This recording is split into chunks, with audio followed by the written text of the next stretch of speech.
మొదటి వచనములు అంటాడు, గొప్ప ఐశ్వర్యము కంటే మంచి పేరు, వెండి బంగారముల కంటే దయ కోరదగినది. ఆమెన్. ఏం కోరుకుంటున్నాం? గడిచిన వారములో బైబిల్లో రాసిన మాట అంటాడు, ఐశ్వర్యము కంటే వెండి బంగారముల కంటే ఏం కోరాలట మనము? దయ. ఇప్పుడు మన ప్రశ్న ఏమిటంటే, ఎవరి దయ మనకు కావాలి? ఎవరి దయలో ఎదగాలి? చాలామంది మాటల్లో వింటున్నప్పుడు నాకు మనుషులతో సంబంధం లేదు, నాకు దేవుని దయ ఉంటే చాలు అనుకుంటారు. అవునా? కొందరు ఇంకోలాగా ఉంటారు, ఎవరు ఉన్నా లేకపోయినా పర్వాలే, మా వాళ్ళు నాకుంటే చాలు, మనుషుల దయ ఉంటే చాలు అనుకుంటారు కొందరు. కానీ బైబిల్ చెప్తున్న మాట ఏంటంటే, ఎవరి దయలో మనం ఎదగాలో యేసు ప్రభు తన జీవిత విధానాన్ని బట్టి మనకు నేర్పుతూ ఉంటాడు.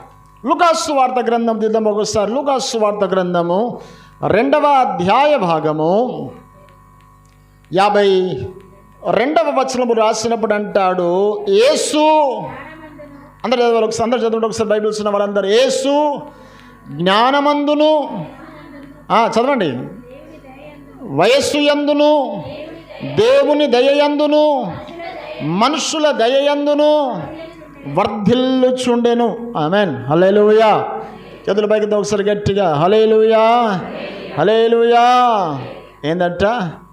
యేసు దేవుని దయలో, మనుషుల దయలో, వయస్సులో, జ్ఞానములో వర్ధిల్లాడట. యేసు ప్రభువే మనుషుల దయ, దేవుని దయ ఆశించినప్పుడు, ఎదుగుతున్నప్పుడు నీవు నేను ఎలా ఉండాలి? దేవుని దయలో ఎదగాలి. రెండవది, మనుషుల దయలో కూడా మనం ఎదగాలి. చాలాసార్లు అనుకుంటాం, పర్వాలే నాకేమి తక్కువ అనుకుంటావేమో. నువ్వే స్థితిలో ఉన్న దేవుని దయ కావాల్సిందే. కొన్నిసార్లు మనుషుల దయలో కూడా మనము ఎదగాల్సినటువంటి వారమే. దేవునికి స్తోత్రం కలుగును గాక. హల్లెలూయా. చేతుల పైకి ఒకసారి గట్టిగా హల్లెలూయా, హల్లెలూయా. కనుక మనుషుల దయ మన మీద ఉండాలి. కనుక గడిచిన వారంలో మనుషుల దయలో మనం ఎదగాలి అన్న విషయాన్ని మనం నేర్చుకున్నాం. ఈ దినమున దేవుని దయ నీ మీద ఉండాలి అంటే నీవేమి చెయ్యాలి?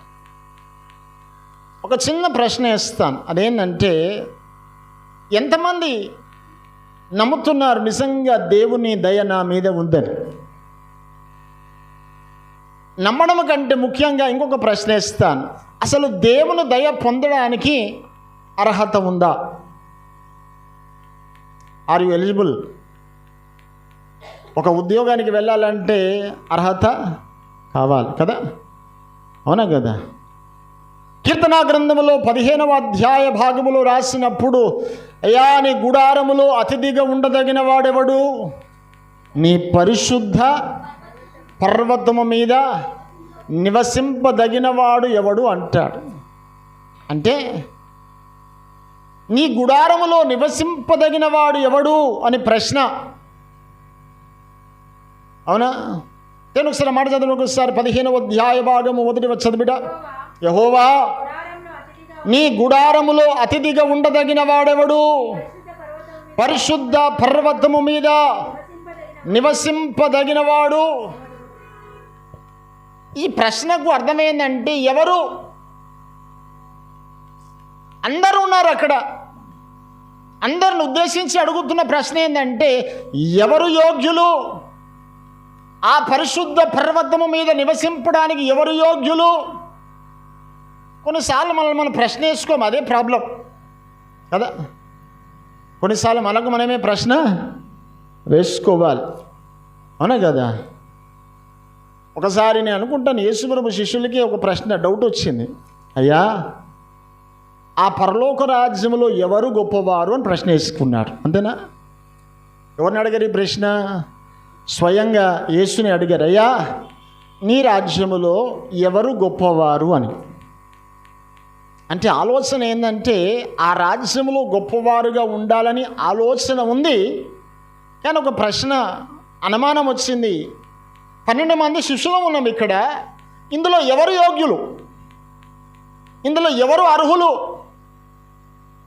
ఇందులో ఎవరు శ్రేష్ఠులు?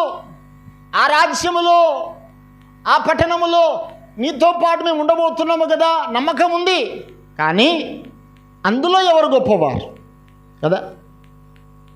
చాలామంది క్రైస్తవులకు నేను చాలాసార్లు అనేక ప్రాంతాల్లో, సంఘాలలో కొన్నిసార్లు వెళ్ళినప్పుడు ఒక ప్రశ్న అడుగుతాను. అదేంటంటే, పరలోకం వెళ్తామని ఎంతమందికి నమ్మకం ఉందో చెవితులు పైకెత్తమంట. ఎక్కడికి వెళ్ళేవారు? వినబడుతుందా? ఎక్కడికి వెళ్ళేవారు? పరలోకం వెళ్ళేవారు ఎంతమంది ఉన్నారు? చేయలేపమంటే ఒక్కరూ చేయలేపరు. ఎందుకో తెలుసా? ఫస్ట్ అనుమానం మనకే. ఎందుకంటే మన బతుకులు మనకు బాగా అర్థమవుతుందా? హల్లెలూయా స్తుతిమే పాటలు పాడతాము, ప్రార్థన బాగానే చేస్తాము, తర్వాత అన్నీ బాగానే ఉంటాయి, దశమ భాగాలు, కృతజ్ఞత కానుకలు, సంఘంలో పరిచర్య, పనులు అన్నిట్లో ఉంటాం. కానీ ఎక్కడో నువ్వు దేవునికి విరుద్ధముగా, దేవునికి ఆయాసకరంగా బ్రతుకుతున్న విషయము నీ మనస్సాక్షిని గద్దిస్తుంది. కాబట్టి ఏమంటామంటే, నేను వెళ్తానో లేదో అన్న ఆలోచన వస్తుంది ఒక్కోసారి. పౌలు లాంటి ఒక మంచి నిర్ణయం, ఒక మంచి తీర్మానము, ఒక మంచి నిరీక్షణ, ఒక మంచి నిశ్చయత, ఒక మంచి పట్టుదల కలిగి బ్రతకడం అలవాటు చేసుకోవాలి. తన జీవిత పోరాటం అయిపోతున్న కాలం వచ్చేసరికి ఇప్పుడే నేను పానార్పణముగా పోయబడుతున్నాను అన్నాడు. తిమోతి రాసిన పత్రికలో ఆఖరి అధ్యాయంలో అంటాడు మాట, ఇప్పుడే పానార్పణముగా పోయబడుచున్నాను, మంచి పోరాటము. అందరు ఎప్పుడొకసారి ఏ పోరాటము? గట్టిగా, ఏ పోరాటము? మంచి పోరాటము పోరాడి తిని నా పరుగు కడముట్టించి తిని విశ్వాసమును కాపాడుకుని ఇక మీదట నా కొరకు నీతి కిరీటము ఉంచబడినది. ఆమెన్. హల్లెలూయా. చెప్పండి గట్టిగా వస్తుంది. హల్లెలూయా, హల్లెలూయా. ఏ పోరాటం అట? చెప్పాలందరూ, ఏ పోరాటం అట? గట్టిగా, ఏ పోరాటం అట? మంచి పోరాటం.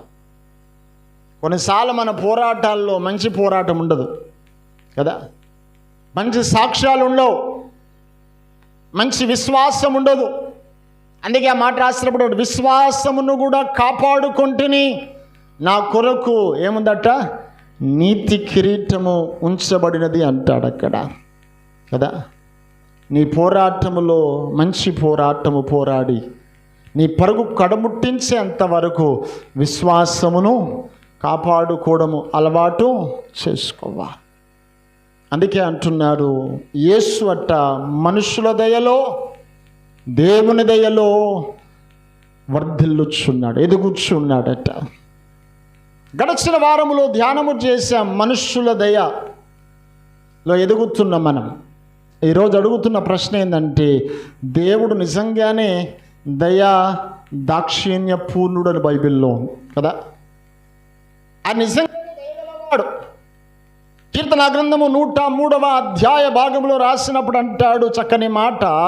నేను ఒకసారి మాట, కీర్తన గ్రంథము 103వ అధ్యాయ భాగము 103వ అధ్యాయ భాగం 8వ వచనం రాసినప్పుడు అంటాడు, యెహోవా. అందరు బైబిల్ ఇచ్చిన వారందరూ గట్టి చదివిన ఒకసారి, యెహోవా. గట్టిగా, యెహోవా దయా దాక్షిణ్య పూర్ణుడు, దీర్ఘశాంతుడు, కృపా సమృద్ధి. ఆమేన్. హల్లెలూయా, హల్లెలూయా. యెహోవా ఎలాంటి వాడట? దయా దాక్షిణ్య పూర్ణుడు. అందరు స్వరమెత్తి చెప్పాలి, యెహోవా దయా దాక్షిణ్య. ఆమేన్. హల్లెలూయా, హల్లెలూయా. ఆయన దయగలిగిన వాడే. చాలాసార్లు ఆయన దయను పొందుకోవడానికి నీలో నాలో కూడా అర్హత కావాలి కదా, అవునా కదా. కీర్తన గ్రంథములో రాసినప్పుడు 30వ అధ్యాయంలో కూడా చక్కని మాట రాస్తాడు, ఆయన దయ ఆయుష్కాలమంతా నిలుచును, ఆయన కోపమట నిమిషం మాత్రం ఉంటుందట. కీర్తన గ్రంథం 30వ అధ్యాయ భాగము 5వ వచనం చూడొకసారి. ఆయన కోపము, అందరూ చెప్పాలి, ఆయన కోపము, గట్టిగా, ఆయన కోపము నిమిషమాత్రం ఉండును, ఆయన దయ ఆయుష్కాలమంతా. ఆమేన్. హల్లెలూయా, హల్లెలూయా. ఏందట? ఆయన దయ ఆయుష్కాలమంతా ఉంటుందట. దేవునికి స్తోత్రం కలుగునుగాక. హల్లెలూయా. అందుకే ఆ మాట రాస్తుంటాడు, ఆయన దయా దాక్షిణ్య పూర్ణుడు అని. దేవునికి స్తోత్రం కలుగునుగాక. హల్లెలూయా, హల్లెలూయా. కనుక ఈరోజు ఒక 2-3 విషయాలు మాత్రమే మీతో మాట్లాడి ఒక 15-20 నిమిషాలు ముగించడానికి ప్రయత్నం చేస్తాను. దేవుని దయ పొందడానికి నీలో నాలో అర్హత కావాలి. నిజంగానే దేవుని దయ ద్వారా మనం ఎన్నో దీవెనలు పొందుతున్నాం. వాస్తవానికి చెప్పాలంటే కీర్తన గ్రంథములో 65వ అధ్యాయ భాగము రాసినప్పుడు 11వ వచనములు అంటాడు, సంవత్సరములు నీ దయా కిరీటం అంటాడు. అంతేనా? ఏ కిరీటం అట? చెప్పండి, ఏ కిరీటం అట? చెప్పండి ఒకసారి, ఏ కిరీటం అట? ఏంటిది అది? సంవత్సరమును నీ దయా కిరీటం. చాలాసార్లు మీకు కనబడిన కిరీటాలు చాలా ఉన్నాయి తెలుసా మీకు? కనబడుతున్న కిరీటాల కొరకు పరుగులు ఎత్తుతుంటారు కదా. ఎప్పుడన్నా మిస్ ఇండియా, మిస్ యూనివర్స్ పోటీలు మీరు ఎప్పుడైనా ఈ మధ్యకాలంలో చూసారో తెలియదు, కానీ ఒకప్పుడు టీవీలలో చాలాసార్లు చూస్తుండే. ఒకప్పుడు ఆ ప్రోగ్రామ్స్ ఏమైనా ఉంటే ఛానల్స్ ఎక్కువ ఉండేటివి కావు, 1-2 ఛానల్స్, దూరదర్శన్, ఇంకా 2-3 ఛానల్సే ఉండేవి. ఇప్పుడు ఈ మధ్యకాలంలో లెక్కలేని ఛానల్స్ వచ్చాయి కదా. కొన్ని వందలు కాదు, కొన్ని స్టేట్స్లోకి వెళ్తున్నట్టు కొన్ని వేల ఛానల్స్ ఉన్నాయట ఇప్పుడు. అంతెందుకు, మీరు ఒకసారి మీ ఇళ్ళల్లో ఎవరి దగ్గరైనా డిస్కనెక్షన్ ఉంటే చూడండి, దాన్ని ఒకసారి మీరు ఛానల్స్ని ఓపెన్ చేస్తే కొన్ని వందల ఛానల్స్ కనబడతాయి కదా, హండ్రెడ్స్ ఆఫ్ ఛానల్స్. ఇన్ని ఛానల్స్ ఎందుకో నాకు అర్థం కాదు. ఎవరికి వచ్చిన ఆలోచనలు, వారికి వచ్చిన తలంపులను బట్టి కొన్ని ఛానల్స్ పెట్టారు. లాంగ్వేజెస్ ఛానల్స్ ఎన్నెన్నో ఉన్నాయి. సరే, ఏదేమైనప్పటికీ కూడా మనం చూసేది 1-2 ఛానల్స్ అంతే కదా. జాగ్రత్తగా గమనించుదాం. సంవత్సరములు నీ దయా కిరీటం. కొన్నిసార్లు మిస్ యూనివర్స్ అని, మిస్ ఇండియా అని కొందరిని ఇండియాలో ఉన్న ఒక అందమైన ఒక అమ్మాయిని సెలెక్ట్ చేయాలంటే కొన్ని పోటీలు పెడుతుంటారు. కొంతమంది సెలెక్ట్ చేస్తుంటారు. సెలెక్ట్ చేయడంలో కొందరిని సెలెక్ట్ చేసిన తర్వాత అందులో ఫిల్టర్ చేసిన తర్వాత ఆఖరిగా వచ్చినటువంటి వారికి మాత్రమే మిస్ ఇండియా అనే ఒక తలపైన ఒక కిరీటము పెడతారు. దానికి 2, 3, 4, 5 రకాల 10 రకాల అబ్జర్వేషన్స్ ఉంటాయి. దే హ్యావ్ టు, వారి మాట విధానము చూస్తారట, వారి యొక్క మనస్సు విధానం, అనగా ప్రశ్నలు అడిగినప్పుడు వారు ఇచ్చే జవాబును కూడా క్యాలిక్యులేట్ చేస్తారట, వారి అందాన్ని చూస్తారట, వారి ఫిజికల్ స్థితిని చూస్తారట, వారి రంగును చూస్తారట, వారి ముఖము యొక్క కలయికలు చూస్తారట, వారి హెయిర్ చూస్తారు, తల వెంట్రుకలను గమనిస్తుంటారట. అన్నిటిని గమనించిన తర్వాత ఆఖరిగా సెలెక్ట్ అయినటువంటి వారికి తలపైన ఒక కిరీటాన్ని పెడతారు. ఆ కిరీటాన్ని పెట్టిన తర్వాత వారి మెడలో ఒక బ్యానర్ వేస్తారు. ఆ బ్యానర్ ఏమిటంటే మిస్ ఇండియా అని పెడతారు. అవునా? మిస్ యూనివర్స్, ప్రపంచానికి అందమైన స్త్రీ అని, లేదా ఇండియాలోనే ఒక అందమైన కన్యక అని రకరకాల పేర్లతో వారిని గౌరవిస్తారు. గౌరవించేటప్పుడు తలపైన ఒక కిరీటాన్ని పెడతారు. ఈ కిరీటం సంపాదించుకోవడానికి ఒకసారి సంపాదించుకున్న ఒక యవన బిడ్డని అడిగినప్పుడు ఆమె ఇచ్చిన జవాబు ఏంటంటే, ఇది నేను సంపాదించుకోవడానికి దాదాపుగా నాకు 10 సంవత్సరాలు పట్టిందని చెప్పిందట. ఎన్ని సంవత్సరాలు పట్టిందట? 10 సంవత్సరాలు. ఏం చేసావామంటే, నా అందాన్ని కాపాడుకోవడానికి ఎన్నో లోషన్స్ పూసుకున్నాను, డైట్ మెయింటైన్ చేశాను, ఆరోగ్యము కాపాడుకోవడానికి ఎన్నో రకాలుగా పస్తులు పడ్డాను, తిప్పలు పడ్డాను. ఇవన్నీ చేయగా 10 సంవత్సరాల తర్వాత పోటీలో ఉన్నప్పుడు ఎన్నో రకాలుగా నేను ఇబ్బంది పడ్డాను, అవమానపడ్డాను. ఇవన్నీ పడిన తర్వాత ఆఖరికి 10 సంవత్సరాల తర్వాత నాకు ఈ కిరీటం వచ్చింది, ఇప్పుడు నేను సంతోషపడుతున్నాను అన్నది. After 10 years she has been expended so many money. సమయాన్ని వెచ్చించింది, డబ్బు వెచ్చించింది, ఎందరో సహాయం కోరింది, ఎందరో సలహా కోరింది, ఎన్నో ట్రైనింగ్స్ తీసుకుంది, ఎన్నెన్నో చేసిన తర్వాత చెబుతున్న మాట ఏంటంటే, ఇప్పుడు నేను కిరీటాన్ని సంపాదించాను. ఈ కిరీటము ఊరికే రాలేదు, నాకు చాలా వ్యయం పెట్టాను, ఖర్చు పెట్టానని. నేను అంటున్న మాట ఏంటంటే, దానికి ఖర్చు పెట్టారు కానీ దేవుడు నీకు ఉచితముగా ప్రతిరోజు నీ తలపైన ఒక కిరీటాన్ని పెడుతున్నాడు. ఆ కిరీటం పేరు ఏంటంట? సంవత్సరములు అనే దయా కిరీటం. ఒక రోజు నువ్వు చూస్తున్నావంటే, మరొక దినాన్ని చూస్తున్నావంటే, మరొక సంవత్సరాన్ని చూస్తున్నావంటే, బైబిల్ చెప్తున్న మాట ఏంటంటే, దేవుని దయ ద్వారా నీకు ఇస్తున్న ఆయుష్ అనే కిరీటం ఇది. దేవునికి స్తోత్రం కలుగును గాక. హల్లెలూయా.